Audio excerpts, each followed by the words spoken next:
CPO Rawalpindi विशाल फखर ने टेक्सला में खुली कचहरी लगाई। इस मौके पर अहले इलाका पुलिस के खिलाफ फट पड़े और शिकायत के अंबार लगा दिए। खुली कचहरी के वक्त अहले इलाका ने SHO टेक्सला मलिक अल्लाह यार के खिलाफ शदीद नारेबाजी भी की, जिस पर CPO ने SHO की सख्त सरजनिश करते हुए कहा कि वो अपने आप को कानून से बालातर ना समझे वरना उनको जेल भेज दिया जाएगा। इस मौके पर थाना टेक्सला के खिलाफ तकरीबन 100 के करीब दरख्वास्तें CPO को दी गई, जिस पर CPO ने सख्त इंक्वायरी की यकीन दहानी करवाई, जबकि अवामी शिकायत पर SHO वाहकेंट इब्रार सरवर कुरैशी को मुअत्तल कर दिया गया। इस मौके पर खिताब करते हुए CPO रावलपिंडी विशाल फखर सुल्तान राजा ने कहा कि पुलिस आवाम की खादिम है, जो अहलकार करप्शन में मुलविस हुए उनके खिलाफ कार्रवाई की जाएगी।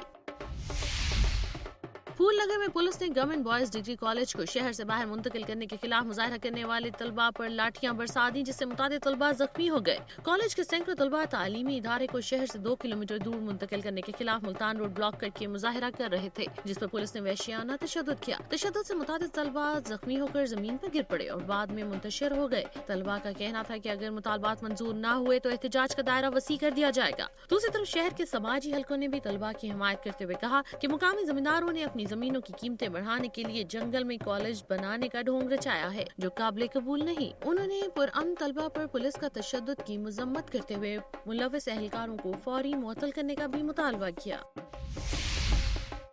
मुल्क की मारूफ और कदीम दरसगाह लॉरेंस कॉलेज घोड़ा गली के 150 साल मुकम्मल होने पर कॉलेज में सैरोज़ा तकरीबात का सिलसिला जारी है। इन तकरीबात के यादगार लम्हात में शिरकत के लिए मुल्क भर और बैरून मुल्क से सैकड़ों ओल्ड गैलियंस अपने अहल खाना के हमरा लॉरेंस कॉलेज घोड़ा गली पहुँच चुके हैं।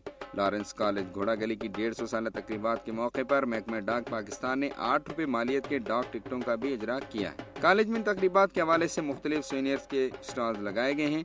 कॉलेज की एक डॉक्यूमेंट्री फिल्म दिखाई गई और लॉरेंस कॉलेज की तारीखी अहमियत पर एक खूबसूरत किताब की तकरीब रुनमाई भी मुनक्किद हुई। इस तारीखी मौके पर यहाँ आए हुए कॉलेज के ओल्ड स्टूडेंट्स अपनी इस कदीम और अजीम दरसगाह में गुजरे हुए लम्हात को याद करके लुत्फ अंदोज हो रहे हैं।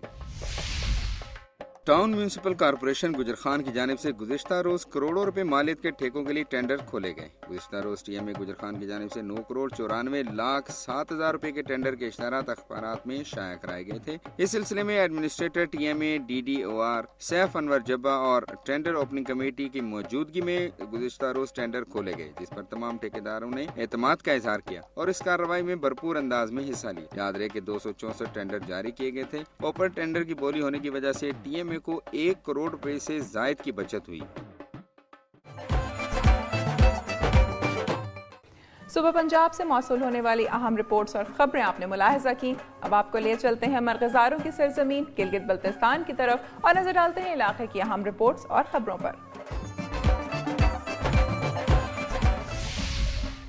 आगा खान डेवलपमेंट नेटवर्क के अदारे फॉक्स और जिला इंतजामिया के बाहमी इश्तराक से 8 अक्टूबर 2005 के जल्जले में शहीद होने वाले अफराद की याद में और इसी जल्जले के नतीजे में जख्मी होने वालों के साथ इजहार यकजहती के लिए कोच में एक रैली निकाली गई। रैली में मुख्तलिफ स्कूलों के तुलबा, हेड ऑफ डिपार्टमेंट्स, उमायदीन और जिंदगी के मुख्तलिफ शोबों से ताल्लुक रखने वाले अफराद ने शिरकत की। Rally FG boys high school Agha कोच से शुरू होकर Agha Khan higher secondary school में खत्म हो गई। रैली से खिताब करते हुए फॉक्स के regional program manager Abdul Ghafoor ने कहा कि 2005 को आने वाले जल्जले ने आजाद कश्मीर, सूबा खैबर पख्तूनख्वा और गिलगित बल्तिस्तान में बड़े पैमाने पर तबाही मचाई है। इस जल्जले के बाद इन इलाकों में क़यामत खेज मनाजिर देखने को आम मिलते थे। हम आज इस तबाही से मुतासिर होने वाले अफराद के साथ इजहार यकजहती के लिए जमा हैं और इस बात का अहद करते हैं कि हम अपने आप को किसी भी किस्म के कुदरती आफात से निमटने के लिए अपने आप को तैयार करें। असिस्टेंट कमिश्नर पुनिया शकुमन फजल खालिद ने कहा कि कुदरती आफात को रोकना इंसान के बस की बात नहीं है, लेकिन इंसान के इख्तियार में है कि अपनी अकल, फहम, फरासत और सूझबूझ को इस्तेमाल में लाकर कुदरती आफात के नुकसानात को कम से कम कर सके। इसके लिए प्लानिंग और अवाम में शऊर पैदा करने की जरूरत है और आज की इस वॉक से भी अवाम को कुदरती आफात से निमटने के बारे में आगाही दी जा रही है। हमें ये यकीन है कि तुलबा इस पैगाम को घर घर पहुँचाएंगे। नाज़रीन, ये थी चंद अहम खबरें और रिपोर्ट्स गिलगित बल्तिस्तान से। अब आपको लिए चलते हैं जन्नत नसीर वादी कश्मीर की जानिब और नजर डालते हैं इलाके की अहम खबरों और रिपोर्ट्स पर। 8 اکتوبر 2005 کا زلزلہ 5 برس گزرنے کے باوجود متاثرین زلزلے کی بحالی ممکن نہ ہونے کے باعث شنکیاری اور جبوڑی کے متاثرین زلزلہ نے MNA سردار شاہجہاں یوسف کی قیادت میں احتجاجی مظاہرے کیے. احتجاجی مظاہرے کے شرکاء سے خطاب کرتے ہوئے مقررین کا کہنا تھا کہ ہزاروں متاثرین زلزلہ اب بھی امدادی چیکوں سے محروم ہیں. اسکولوں، ہسپتالوں کی عمارتیں اور سڑکیں 5 برس گزرنے کے بعد بھی تباہ حال پڑی ہوئی ہیں. مشرف دور میں متاثرین کے نام پر اربوں روپے امداد آئی اور ان کے دور میں متاثرہ لوگوں کی بحالی کے لیے خاطر خواہ اقدامات اٹھائے گئے، لیکن ان کا دور ختم ہونے کے ساتھ ہی متاثرین زلزلے کی بحالی کے اقدامات بھی بند ہو گئے اور متاثرین زلزلے کی مشکلات میں روز بروز اضافہ ہوتا جا رہا ہے. جنت نذیر وادی کشمیر کے بعد پروگرام کے آخر میں اب آپ کو لیے چلتے ہیں وفاقی دارالحکومت اسلام آباد کی جانب اور دیکھتے ہیں وہاں سے موصول ہونے والی چند رپورٹس اور خبریں.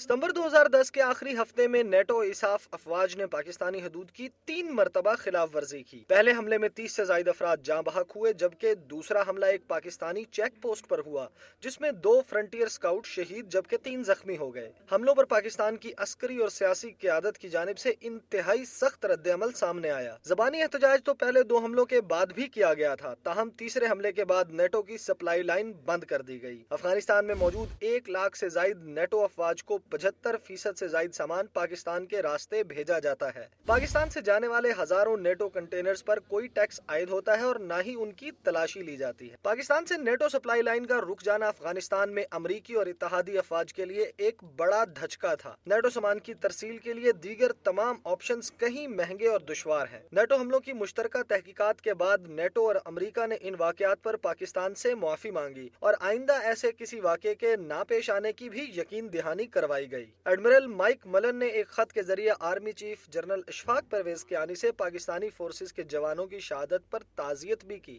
جس کے بعد دفتر خارجہ سے جاری ایک بیان کے مطابق پاکستان نے نیٹو سپلائی لائن بحال کر دی ہے. نیٹو سپلائی لائن بند کر کے پاکستان نے یہ واضح پیغام دیا ہے کہ سرحدی حدود کی خلاف ورزی کسی صورت برداشت نہیں کی جائے گی اور آئندہ ایسی کسی حرکت سے عالمی دنیا دہشت گردی کے خلاف جنگ میں اپنا اہم ترین اتحادی کھو بھی سکتی ہے. کیمرامین ظاہر گل کے ساتھ عیسیٰ نقوی، دنیا نیوز، اسلام آباد. ناظرین، آج کا پروگرام آپ نے ملاحظہ کیا، اگرچہ حکومت کی جانب سے عوام کی فلاح و بہبود کے لیے اقدامات تو اٹھائے جا رہے ہیں جن کا چرچا میڈیا کے ذریعے کیا بھی جاتا ہے، لیکن زمینی حقائق اس کے برعکس ہیں. عوام کو نہ صرف تعلیم، صحت اور دیگر شعبوں میں مشکلات کا سامنا ہے، بلکہ عوام اپنے مسائل کے حل نہ ہونے پر سراپا احتجاج بھی ہیں. میری دھرتی میری دنیا کی ٹیم عوام کو درپیش مسائل کی درست نشاندہی اور انہیں اجاگر کرنے کے لیے کوشاں ہے. اپنی تجاویز اور آراء کے لیے ہمارا ای میل ایڈریس نوٹ کر لیں mdmd@duniatv.tv. پروگرام کا وقت ختم ہو رہا ہے، پھر حاضر ہوں گے عوامی مسائل کا جائزہ لیتی خبروں اور رپورٹس کے ساتھ. اپنی میزبان امینہ خان اور میری دھرتی میری دنیا کی ٹیم کو اجازت دیجیے. اپنا بہت خیال رکھیے گا. اللہ حافظ.